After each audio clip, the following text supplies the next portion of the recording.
Hi everyone, it's David France. I want to do a video today on exchange with delayed completions.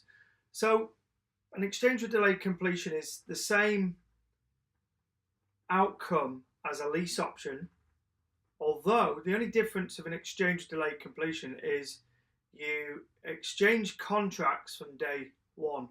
So it becomes, rather than the right to buy, it becomes the obligation. So you actually have to buy it.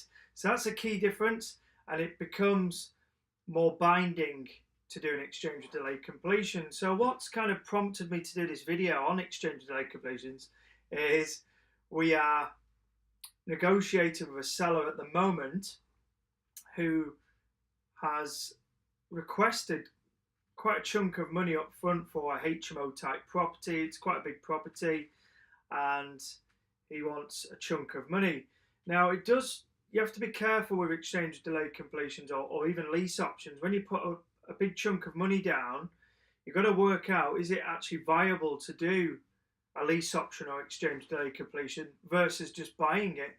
Because if you put too much down, with the mortgage products that are available right now, you can simply just go out and put that money down as a deposit and buy it. So the more you put down, usually they become quite unattractive and not really viable at that stage.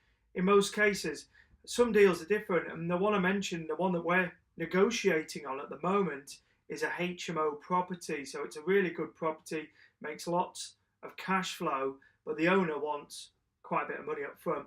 So obviously we're doing this bit of a dance at the moment. We're negotiating to and forth with emails and seeing if we can work something out. Now, with a lease option, if you put in a little amount of money down, let's say a normal 2-3 bedroom property that you're going to cash flow 200-300 quid a month off, you don't want to be putting any more than sort of 5 grand plus your legal fees into that deal.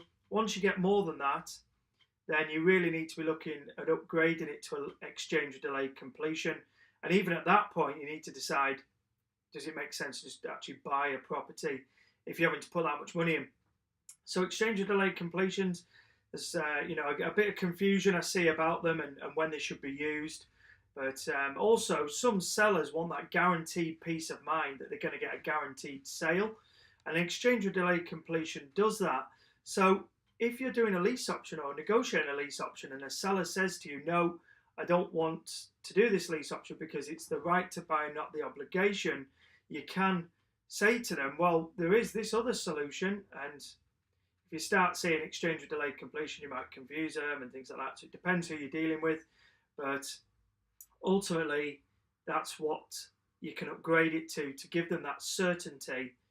But then, once you do an exchange with delayed completion, it does lose its attractiveness to some investors, because then it's down to the numbers and you need to look to see if the property's in negative equity, for example, who is going to commit to buying a property today and actually legally binding exchanging contracts and sometimes paying a deposit as well for an exchange with delayed completion. Who's going to really do that if it's in negative equity? So it's all down to numbers, the type of deal.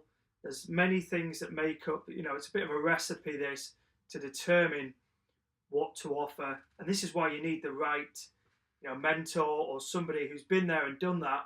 Because when you get these types of deals, if you get it wrong, you can lose time, you can lose deals, and just cause yourself a headache and just not really get where you want to be and not give the seller what they want as well. So you just need to understand a bit more about exchange with delayed completion. So I hope I've covered a few things on exchange with delayed completions that you weren't aware of, and kind of relates to, like I say, the deal that we're just negotiating on at the moment. So just seeing if that's actually going to turn out to be a deal. So yeah, if you've got any questions or anything, just write some comments below. But that's exchange delayed completions. Quick summary of those. So it's the same as a lease option, but it becomes the actual obligation to buy, rather than with a lease option, it's the right to buy, but not the obligation. So that's a clear difference. There's usually more legal fees to pay with exchange with delayed completions. The Law Society state you should put down 10% deposit of the property, although if the seller agrees for you to put down £1, again, that's between you two to decide with the solicitors. So you need to obviously speak to solicitors on that. But the clear difference is it becomes the obligation to buy, so you have to buy it. But from an investor's point of view, if you're putting a lot of money into this deal, it's more protection for you, because a lease option, there's more risk because and again, your solicitors will tell you this, but if the seller goes bankrupt at any stage, it could jeopardize your option or your property. So you don't want to be putting a lot of money into lease option deals. Okay, so that's a clear kind of point I'm trying to make of this video. Don't put a lot of money into lease options. If you start putting a lot of money into them, upgrade them to an exchange with delayed completion, and it means you've got much more protection because you've exchanged purchase contracts, and you just need to make sure at that stage it's all done through the solicitors and legally and binding, and you'll be protected. Okay, so I hope this video has helped. Like I say, go ahead, leave some comments below, and I'll speak to you on the next video.